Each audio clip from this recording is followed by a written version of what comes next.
The journey towards civilization began at dawn on the 5th day. Sarah had fashioned a better crutch from a forked branch, wrapped with strips torn from her uniform for padding. Her makeshift pack contained her remaining medical supplies, water purification tablets, and the small amount of food she had managed to gather through foraging. Each step required tremendous effort as she navigated through dense undergrowth and over fallen logs. Her injured shoulder screamed with every movement, and the infection in her leg had spread enough to cause visible red streaking up toward her knee. She maintained a steady but slow pace, covering perhaps half a mile every hour when the terrain allowed. The first major obstacle appeared after 3 hours of movement. A steep ravine blocked her path, too wide to cross and too deep to safely descend with her injuries. Sarah was forced to backtrack nearly a mile to find an alternate route, eating precious time and energy she could not afford to waste. The detour added hours to her journey and brought her no closer to her destination. By afternoon, the fever from her infected wound was becoming more pronounced. Sarah found herself stopping frequently to rest, her body temperature fluctuating between chills and dangerous overheating. She used wet cloths to cool herself when possible, but the constant moisture was beginning to break down her remaining clothing and equipment. The psychological challenges intensified as exhaustion mounted. Sarah began experiencing episodes where maintaining focus became extremely difficult. She found herself losing track of direction despite careful attention to natural navigation markers. The combination of pain, fever, and sleep deprivation was creating conditions where fatal mistakes became increasingly likely. During one particularly difficult section through a marshy area, Sarah's improvised crutch broke completely when it caught in thick mud. The fall wrenched her injured shoulder violently and left her face down in stagnant water for several terrifying seconds. She struggled to right herself with only one functional arm, swallowing contaminated water that would later compound her medical problems. The incident forced another equipment modification. Sarah created a new walking aid using her knife to sharpen a sturdy branch, then wrapped it with material from her torn undershirt. The process took nearly an hour she could not spare, but movement without support had become impossible given her deteriorating condition. On the 6th day, Sarah encountered her first sign of human activity. A faint trail, probably used by hunters or forestry workers, cut through the forest in roughly the direction she needed to travel. The path was overgrown and difficult to follow in places, but it represented the first evidence that people occasionally entered this area.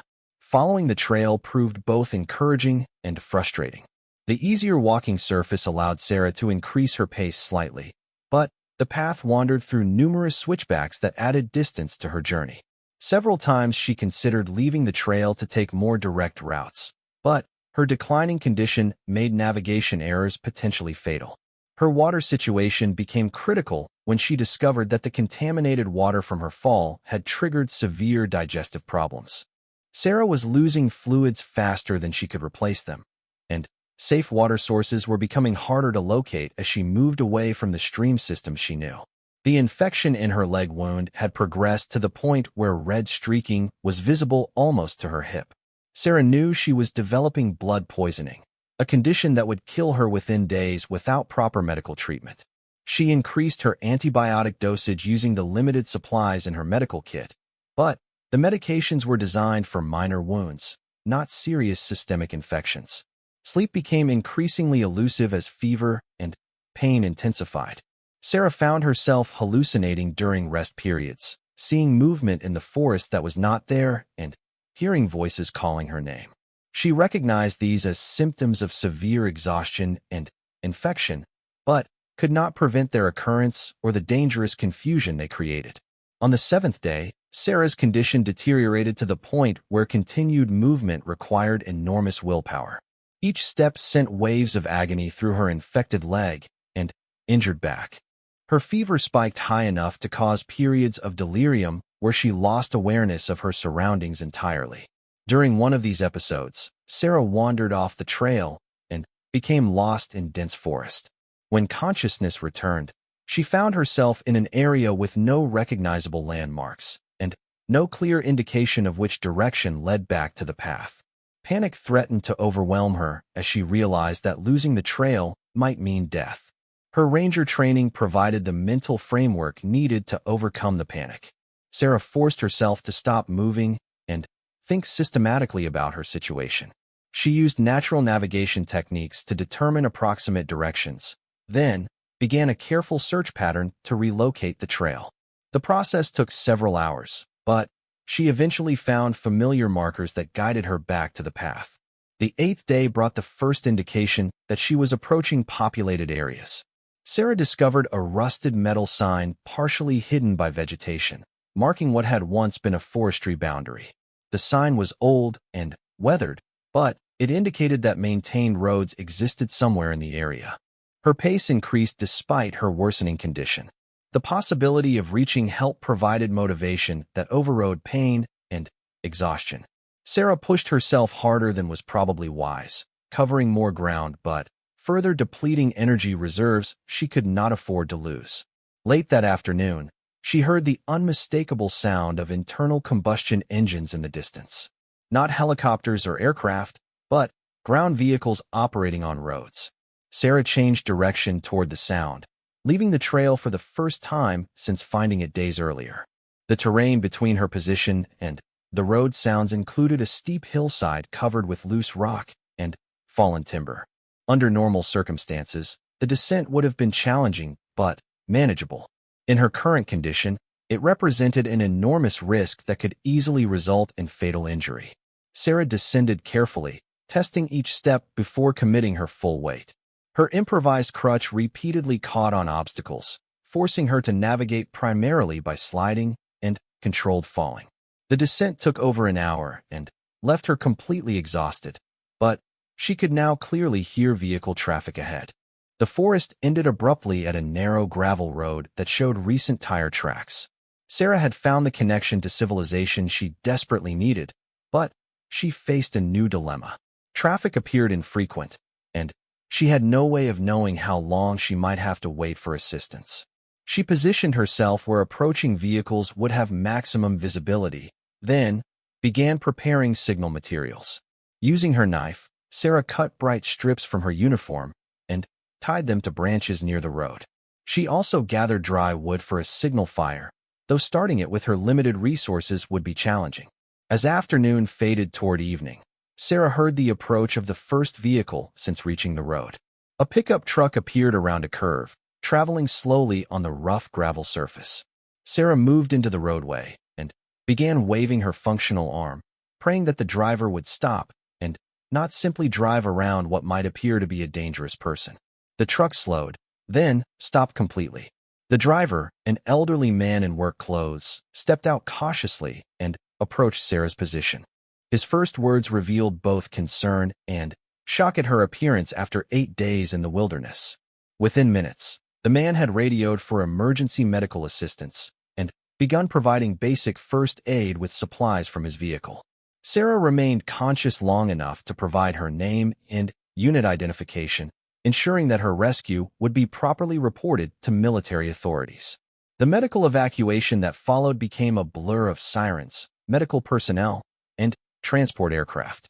Sarah's injuries required multiple surgeries and months of rehabilitation, but she had survived an ordeal that statistical models suggested should have been fatal. During her recovery, military investigators interviewed Sarah extensively about her survival techniques and decision-making processes. Her experience became a case study in military survival training, demonstrating both the effectiveness of proper preparation and the importance of mental resilience in extreme situations. The critics who had questioned whether women belonged in ranger training found their arguments difficult to maintain when faced with Sarah's proven performance under ultimate stress. Her survival had not depended on physical strength alone, but on the mental toughness and technical skills that ranger training was designed to develop. 6 months later, Sarah returned to active duty and completed her ranger certification. Her experience in the wilderness had changed her in ways that extended far beyond physical scars, but it had also validated every aspect of the training that had enabled her survival. Years afterward, Sarah would teach survival courses to new ranger candidates, using her own experience to illustrate the principles that could mean the difference between life and death. She never spoke of her ordeal as heroic, only as proof that proper training and determination could overcome seemingly impossible odds. The helicopter crash that had nearly killed her became a defining moment, not of victimhood, but of triumph over circumstances that had tested every aspect of her preparation and character. In proving she could survive the ultimate challenge, Sarah had demonstrated that the strength developed through Ranger training knew no gender boundaries. Pain brought Sarah back to consciousness 6 hours later. Every breath felt like broken glass cutting through her chest, and her left shoulder screamed with agony whenever she tried to move. The forest around her had grown dark and cold as evening approached, with only scattered patches of moonlight filtering through the dense canopy above. Her first coherent thought was assessment, exactly as her instructors had drilled into every Ranger candidate. She lay perfectly still for several minutes, taking inventory of her condition without moving. Her breathing was shallow but steady, suggesting possible rib injuries, but no immediate respiratory distress. Her left shoulder was definitely dislocated or broken, maybe both. Her head throbbed with the familiar sensation of concussion, but her vision seemed clear when she tested it by focusing on nearby objects. Moving only her right arm, Sarah began checking her equipment. Her primary pack had been torn away during the fall, taking most of her survival gear with it. Her sidearm remained secure in its holster, and her knife was still attached to her belt. Most importantly, she found her emergency medical kit intact in a cargo pocket, though several items had been damaged by the impact. The first priority was shelter and warmth. The temperature was dropping rapidly as the night progressed, and her torn uniform provided minimal insulation. Using only her functional right arm, Sarah began gathering pine needles and small branches within reaching distance. The movement sent waves of pain through her injured shoulder, but she forced herself to continue. Creating a debris shelter with one working arm proved nearly impossible under normal circumstances, but Sarah's training had included scenarios where candidates operated with simulated injuries. She remembered the techniques for one-handed construction, using her body weight and available materials to create basic protection from wind and precipitation. The process took over 2 hours and left her exhausted, but she managed to construct a small lean-to against a fallen log. The shelter was crude but functional, providing a windbreak and helping trap body heat. She lined the interior with pine needles and settled in to wait for dawn, knowing that movement through unfamiliar forest terrain in darkness would be suicide in her condition. Sleep came in fitful intervals, interrupted by pain and the sounds of nocturnal wildlife. Sarah used the wakeful periods to plan her survival strategy. Her teammates would have reported her missing by now, but search teams would focus on the helicopter crash site first. She needed to either signal her location or move toward areas where rescue teams might operate.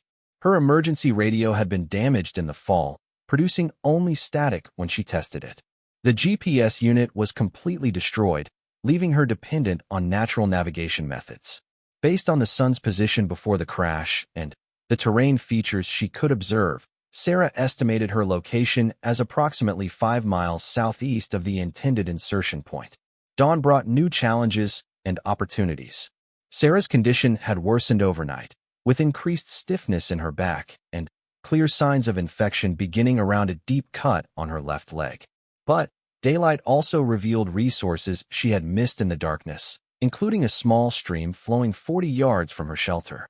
Water was the immediate priority. Dehydration would kill her faster than her injuries in the current conditions.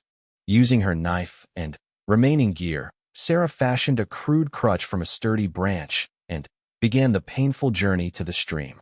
Each step sent shockwaves through her injured back, but she maintained the steady pace her instructors had taught for moving through hostile territory.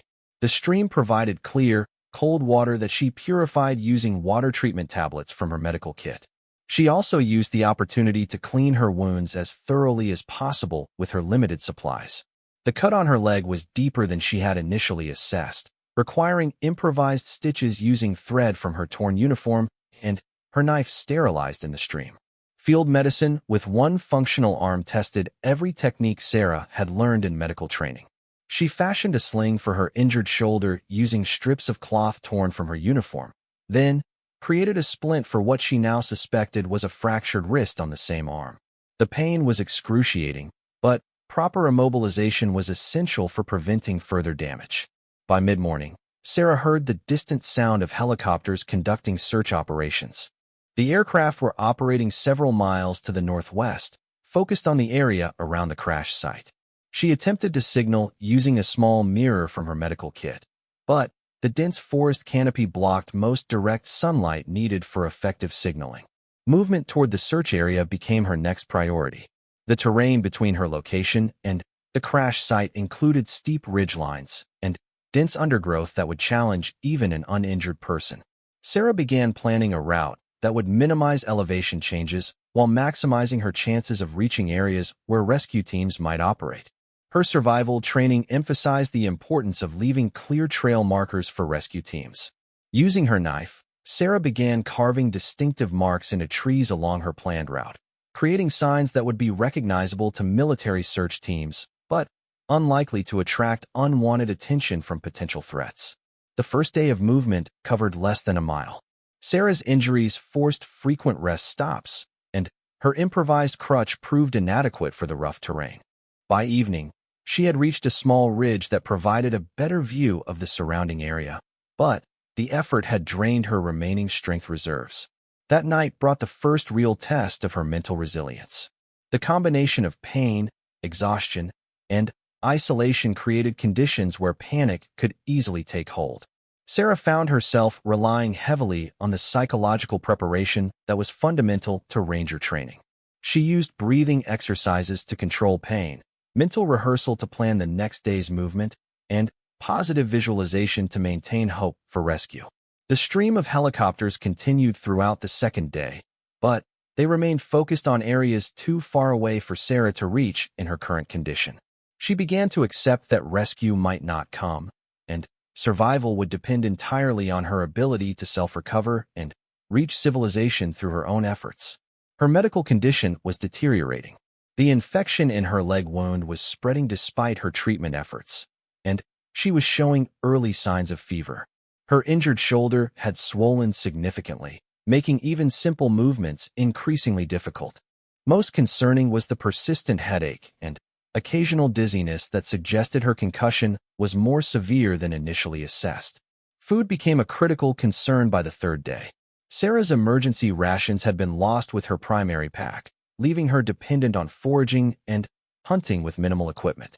Her knowledge of edible plants in the region was limited, but she was able to identify several safe options including wild berries and edible roots. Constructing snares with one functional arm proved challenging but possible.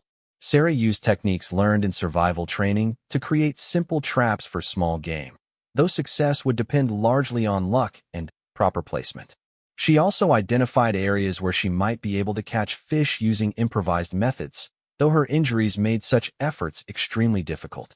The psychological pressure intensified as rescue flights became less frequent.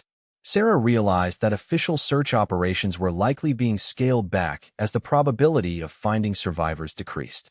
Her window for passive rescue was closing rapidly, making active self-recovery her primary option for survival. On the fourth morning, Sarah made the difficult decision to abandon her current location and begin a sustained movement toward populated areas. Her map knowledge suggested that a small town lay approximately 15 miles to the southeast, reachable through Forest Service roads that might offer better opportunities for rescue or self-recovery. The decision represented a calculated gamble with her life. Movement over such distances in her condition carried enormous risks, but remaining stationary virtually guaranteed eventual death from infection, exposure, or starvation. Sarah spent the morning preparing for what might be a one-way journey, gathering what supplies she could carry and planning a route that would maximize her chances of success. As she prepared to leave her shelter, Sarah reflected on the irony of her situation. All her life, she had been told that women were not tough enough for elite military training, that ranger school was beyond female capabilities. Now she would discover whether those critics were right. or whether her training had truly prepared her for the ultimate test of survival. The morning sun cast long shadows across the training facility as Captain Sarah Chun adjusted her gear one final time. The helicopter's rotors whipped the air into a frenzy, creating a thunderous backdrop for what should have been another routine training exercise. At 28, Sarah had already distinguished herself as one of the most promising candidates in the elite Ranger program. But today would test every skill she had learned in ways no instructor could have planned. The exercise called for a high-altitude insertion into hostile territory, followed by a 20-mile navigation course through dense forest. Sarah and her team of 4 other Rangers had completed similar missions dozens of times, but something felt different about this morning. The weather reports showed unstable conditions developing to the north, and the aircraft showed minor maintenance flags that had been cleared just hours before takeoff. As the helicopter climbed to insertion altitude of 8,000 feet, Sarah reviewed the mission parameters in her mind. The team would fast rope down into a clearing, establish a perimeter, and then move through predetermined waypoints while avoiding simulated enemy forces. The exercise was designed to push Rangers beyond their comfort zones, testing not just physical endurance, but mental resilience under extreme stress. The crew chief signaled 5 minutes to insertion. Sarah's teammates ran through their final equipment checks, each movement practiced and precise. Sergeant Martinez, the team's medic, secured his aid bag. Corporal Johnson, their communications specialist, tested his radio one last time. The machine gunner, Private Williams, checked his weapon's safety mechanisms. Staff Sergeant Brooks, their team leader, surveyed the landscape below through the aircraft's window. At 4 minutes out, the helicopter shuddered violently. The pilot's voice crackled through their headsets, reporting unusual vibrations in the main rotor assembly. The aircraft lurched to the left, then corrected sharply to the right. Through the small windows, Sarah could see the ground spinning below them in a way that made her stomach drop. The crew chief's face went pale as warning lights illuminated the instrument panel. The pilot fought to maintain control, his knuckles white against the flight controls. The helicopter's nose dipped suddenly, sending the team sliding toward the front of the cabin despite their safety harnesses. Equipment bags shifted and strained against their securing points. Sarah felt the familiar calm that had carried her through countless training scenarios. Her Ranger instructors had drilled into every candidate that panic was the enemy of survival. She began mentally cataloging their situation, resources, and options. The helicopter was losing altitude rapidly, but they were still over forested terrain rather than the rocky peaks that dominated other parts of the training area. The aircraft's emergency locator beacon activated automatically, sending distress signals to the base operations center. The pilot's voice came through their headsets again, this time with unmistakable urgency. He was attempting an emergency auto-rotation landing, but the dense forest below offered no suitable clearing large enough for the aircraft. At 2,000 feet, the main rotor began making grinding noises that spoke of imminent mechanical failure. The helicopter's descent rate increased dramatically. Sarah could see individual trees rushing past the windows now, their branches reaching up like grasping fingers. The crew chief was shouting instructions about crash positions and emergency egress procedures. Brooks made a split-second decision that would haunt him for months afterward. Rather than risk the entire team in what appeared to be an inevitable crash, he ordered immediate bailout procedures. The plan was desperate, but logical. Better to risk individual injuries from emergency exits than face certain death in a helicopter crash into dense forest. The side door slammed open, revealing the rushing landscape below. The wind noise became deafening as Sarah and her teammates prepared for emergency egress. This was not the controlled fast rope insertion they had trained for countless times. This was a desperate leap from a dying aircraft with no predetermined landing zone and no backup support. Williams went first, disappearing through the door with his parachute deploying seconds later. Johnson followed immediately, his communications equipment strapped securely to his body. Martinez hesitated for just a moment, calculating the risks, then committed to the jump. Brooks waited to ensure his team cleared the aircraft safely before making his own exit.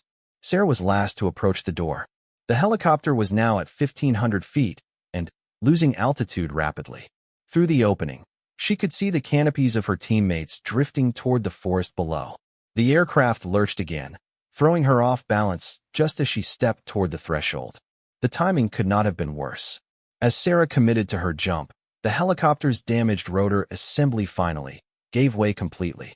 The aircraft rolled violently to the right just as she cleared the door, but instead of the clean exit she had planned, the movement sent her tumbling through the air without proper body position or altitude for safe parachute deployment.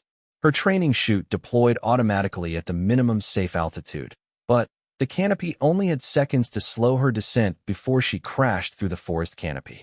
Branches tore at her equipment and clothing as she plummeted through layers of pine and oak, each impact spinning her body in new directions. The last thing Sarah remembered before impact was the sound of snapping wood and the strange serenity that came over her as she fell through the green twilight beneath the trees. Years of ranger training had taught her that survival often depended more on mindset than circumstances, but nothing could have prepared her for what came next. Her body struck a thick pine branch with devastating force, the impact driving the air from her lungs and sending lightning bolts of pain through her spine. The branch snapped under her weight, dropping her another 15 feet onto a rocky outcropping that caught her left shoulder and head. The world exploded into stars and darkness as consciousness fled, leaving her broken body motionless among the fallen leaves and scattered gear. Above her, the helicopter's death spiral ended in a thunderous crash 3/4 of a mile away, the sound echoing through the valley like distant thunder. Search and rescue teams would later determine that the pilot and crew chief died on impact, their sacrifice in keeping the aircraft away from populated areas marking them as heroes. But, for now, Sarah lay alone and unconscious in a forest where no rescue team knew to look for her. The forest fell silent except for the settling sounds of disturbed wildlife and the distant crackle of flames from the crash site. Sarah's emergency locator beacon had been damaged in the fall, its signal weak and intermittent. Her teammates had landed safely miles away and were already moving toward predetermined rally points, unaware that their teammate lay critically injured and unaccounted for. As the first drops of an unexpected storm began filtering through the forest canopy, Sarah's unconscious form remained motionless among the shadows. Her survival would depend entirely on the training that had been hammered into her during months of the most demanding military preparation in the world. The question was whether even ranger training could overcome the odds she now faced alone in the wilderness.